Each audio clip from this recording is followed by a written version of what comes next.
Hello everyone. So এই কেকটা আমি বানিয়েছিলাম 1st ফেব্রুয়ারি। জানি ভিডিওটা পোস্ট করতে অনেকটা দেরি হয়ে গেল। আসলে এডিট করে রেখেছিলাম কিন্তু ভয়েস ওভার দেওয়া হচ্ছিল না ভিডিওতে, তাই পোস্ট করতে দেরি হয়ে গেল। সেদিন যেহেতু মিষ্টির জন্মদিন ছিল তাই এই কেকটা বানিয়েছিলাম। পুরোটা চকলেট ফ্লেভারের কেক। তোমরা দেখতেই পাচ্ছ আমি কিভাবে ক্রাম কোট করে নিলাম, লেয়ারিং করলাম।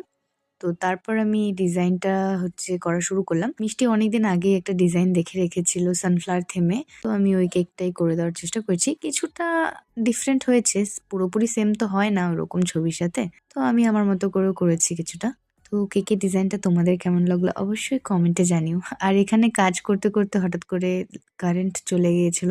তো তারপর আমি ফোনের ফ্ল্যাশ দিয়েই কাজ করছিলাম। আর মিষ্টি সেদিন নিজেও একটা কেক ডেকোরেশন করেছিল। মানে আমি কেকটা বেক করেছিলাম আর ও ডেকোরেশন করেছে। তো সেটার ভিডিও আমি পরে আপলোড করব। আর আমার বর্ণাস ভ্লগ চ্যানেলে কিন্তু আমি বার্থডে ভ্লগ আপলোড করে দিয়েছি। So by.